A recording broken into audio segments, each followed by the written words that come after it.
नमस्कार, Haryana 24 news network देख रहे हैं आप और मैं हूं आपके साथ सोहन पौरिया। और इस वक्त हम मौजूद हैं यमुनानगर के बिलासपुर में, जहां पर कपाल मोचन मेले का आज तीसरा दिन है। और ऐसे में अगर बात करें तो हल्दी की मिठाई की आपने आज तक तमाम तरह की अलग अलग तरह की मिठाइयाँ ज़रूर खाई होगी, लेकिन आपने हल्दी की मिठाई कभी नहीं खाई होगी। आज हम आपको दिखाएंगे हल्दी की जो मिठाई है वो कैसी होती है और उसका जो टेस्ट होता है वो कैसा होता है। आप देख सकते हैं ये हल्दी की बर्फ़ियाँ आपको नज़र आ रही होंगी।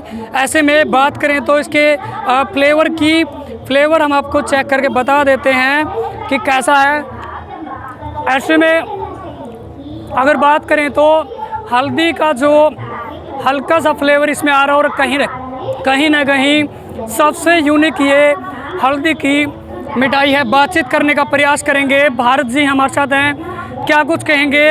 हल्दी की आपने मिठाई बनाई है बड़े अलग ही तरीके से। ठीक है सर, बच्चे जिस तरह हल्दी नहीं खाते हैं ना, उन्हें कड़वी लगती है, इसलिए मैंने इसको बर्फ़ी बनाया है जो कड़वी नहीं लगेगी बिल्कुल भी। और ये अपने खेत से ही तैयार की हुई है हल्दी, कच्ची पाड़ के उखाड़ के, और अपने घर पर ही इसको मैंने प्रोसेसिंग की है। और इसमें मैंने देसी खांड मिलाई है, देसी घी मिलाया है, और इसको मेडिसिन गुण पूरे हैं इसमें। ये बच्चों को ज़्यादा नहीं खिलाना, केवल आधा पीस ही देना, दूध के साथ देना। ये गर्म होती है, सारे सर्दियों में इम्यूनिटी बनी रहेगी, कोई नज़ला बुखार उनके नज़दीक नहीं आएगा। ये आइडिया आपके माइंड में कैसे आया? ये माइंड में ऐसा है, हमारे पास बच्चे हैं वो हल्दी लेते नहीं थे, तो मैंने सोचा कुछ नया करो, हल्दी की बर्फ़ी, उनको इम्यूनिटी बनी रहे और हल्दी की बर्फ़ी भी खा जाएँ वो, और उनका इम्यूनिटी बनी रहे। प्रोडक्शन की बात करें, प्रोडक्शन अपने आप कर रहे हैं इसका सर, खुद कर रहे हैं। खुद कर रहे हैं। कहीं से कोई ऑफर आया है, जैसे ऑर्डर आ जाता है? ऑर्डर आ रहे हैं सर कहीं थोड़े से। अब तो ये कपाल मोचन का मेला है, इसके बाद मैं ऑर्डर उनके पूरे करूँगा। अब तो यहाँ की डिमांड पूरी नहीं हो रही है मेरे पास। इसके अलावा और कितने प्रोडक्ट आप बना रहे हैं? मैं हल्दी के कई प्रोडक्ट बना रहा हूँ सर। हल्दी की बर्फ़ी, हल्दी अदरक आंवला च्यवनप्राश, और हल्दी का अचार, हल्दी का मुरब्बा, इस तरह के मैं कई प्रोडक्ट बना रहा हूँ। हल्दी का पाउडर, जो हल्दी का पाउडर मेरा केरला तक जा रहा है, वहाँ आगे डॉक्टर ने मंगवाया मेरे से स्पेशल केरल के। वो कहते हैं कि आप अपनी हल्दी बेचो। हल्दी मेरी प्राकृतिक तेज से तैयार की हुई है अपने खेत में, उसके बाद मेरा प्रोसेसिंग का तरीका भी है। जिस तरह मैंने सोचा कि कोई पत्ते उबालते हैं, उनके काढ़ा का इस्तेमाल करते हैं हम। ये सारा पत्ते में तो कुछ नहीं रहता, टाणियों में कुछ नहीं रहता, सारा अरक उसके पानी में चले गया है। तो इस तरह ये जब आप हल्दी उबालते हैं, आमतौर पर सभी किसान जितना फैक्ट्री में माल रहा वो हल्दी में उबाल के ही प्रोसेसिंग कर रहे हैं। मैंने इसको प्रोसेसिंग किया है कच्ची काट के। मैंने इसके लिए मशीन चाहिए थी। मशीन मैंने धर्मवीर जी से बात करी, साइंटिस्ट जी है, उन्होंने कहा मेरी ले जाओ, आप बाद में दे देना। परंतु मैं कहीं नहीं करता, मैंने अपने आप ही अपनी मशीन बनाई चिप्स काटने की। उसे मैं 1 घंटे में लगभग 1 कुंटल चिप्स काट देता हूँ। उसके बाद उसको सुखाना होता है, हर रोज़ धोना, सुखाना और उसको प्रोसेसिंग करना है। फिर उसके बाद इसको मैं ग्राइंडिंग करवा देता हूँ ठंडी चक्की में। वैसे अगर बात करें, इसमें आपने क्या क्या इंग्रेडिएंट ईजाद किए हैं, क्या क्या ऐड किया है इसके अंदर? इसमें जी देसी खांड है, हल्दी है, देसी खांड है, और इसमें देसी घी है वीटा कंपनी का जी। इसके अलावा अगर बात करें तो कुछ और आपके यहाँ पे भी नज़र आ रहा है, ये क्या चीज़ है?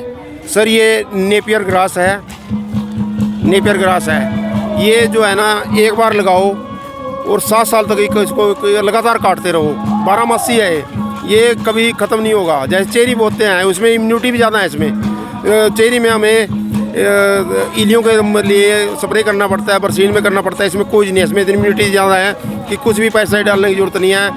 अब ये 40 दिन में एक बार कटाई हो जाती है, साल में ये लगभग 7-8 बार कट जाता है। और उसके बाद जब पशु हमारे बिना केमिकल रहित भोजन चारा खाएंगे तो हमें दूध भी बिना केमिकल वाला ही मिलेगा, उससे हम भी अच्छे फायदा होगा, स्वस्थ रहेंगे। बिलासपुर के अलावा कितने एग्जीबिशन में आप भाग ले चुके हैं? मैं एग्जीबिशन अभी कम ही लिया है। जो हॉर्टिकल्चर के होते हैं, एग्रीकल्चर के होते हैं, उनमें सब में लेता हूँ। मेरा एक हल्दी का गुच्छा 4 किलो 220 ग्राम का है, वो मैंने दिखाया, DHO साहब ने भी कहा बहुत अच्छी बात है। तो मैं वहाँ पर गया ट्रेनिंग लेने के लिए, इंडो इजराइल प्रोजेक्ट लाडवा।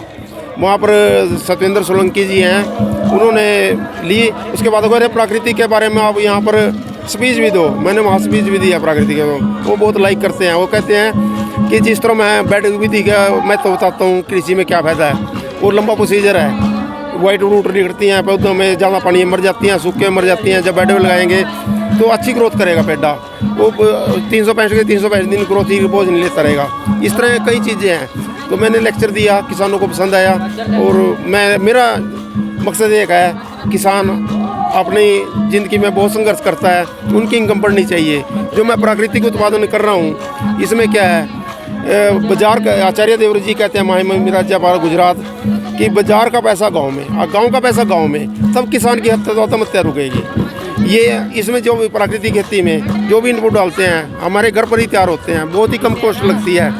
दूसरा ऑर्गेनिक है, लोग ऑर्गेनिक और प्राकृतिक को एक ही समझ लेते हैं। ऑर्गेनिक तो एक कंपनियों ने चोला बदल लिया है, वही प्राकृतिक केमिकल वाली फैक्ट्रियों ने प्राकृतिक product, natural product, organic product काटने शुरू कर दिए हैं। और उसके कोई वो नहीं है, और वो बहुत महंगे पड़ते हैं, कॉस्टली।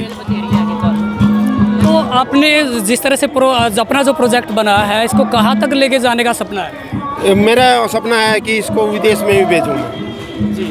अपने देश में तो मेरे जाने लगा है, अब विदेश में भी चाहता हूँ मैं। आपकी मेहरबानी रही तो ज़रूर हो जाएगा। आप चौथा स्तंभ हो आप मीडिया। जी बिल्कुल। तो ये थे आप हमारे साथ भारत जी, जिन्होंने हल्दी की जो मिठाई है वो बड़े ही अलग तरीके से बनाई है। ऐसे में इनके तमाम और भी ऑर्गेनिक प्रोडक्ट्स यहाँ पर आपको नज़र आ रहे होंगे। कहीं ना कहीं अपने आप में हर प्रोडक्ट इनका ऑर्गेनिक है और अपने आप में यूनिक है। फिलहाल मुझे दीजिए इजाज़त और बने रहिए हरियाणा 24 न्यूज़ नेटवर्क के साथ।